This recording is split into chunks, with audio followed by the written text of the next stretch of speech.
Our fellow farmers, our viewers, these are our goats. Today it has been a while without posting any video, so our goats, it's time to take them back to the yard. We are from grazing. It has been a very wonderful evening, ladies and gentlemen. Today let us talk about the basics. A few basics you can talk about if you really love or you have passion of starting a goat farm. Hygiene, as usual, is a good key. We have proper management, a good breed, vaccination, and the proper or good structure. So this is our male goat, which is a cross of a savannah. Is just 1 year.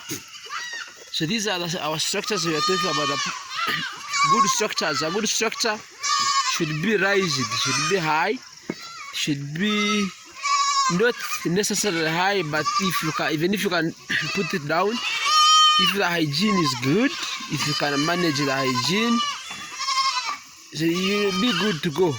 The feeding land, basically 20 acres can take you for 50 goats. If you are doing free range, probably the 50 goats will be 50, yeah, 50 is enough. So we are back, we are here.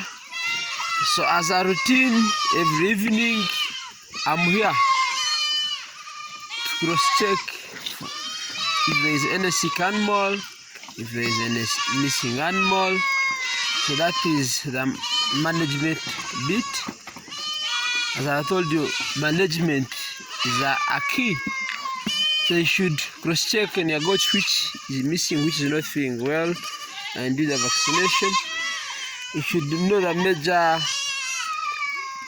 major vaccines you need: Penestrip, Oxy or Hytet, Ivermectin. Those shouldn't miss on your farm, even a dewormer. Remember, these goats are supposed to be dewormed every 3 months, or when we are entering the rainy seasons and we are moving out of the rainy seasons. If you can do that, you will be good to go. So thank you for watching. Thank you for supporting us. We wish you a wonderful week. Don't forget to share, subscribe, and like. Thank you.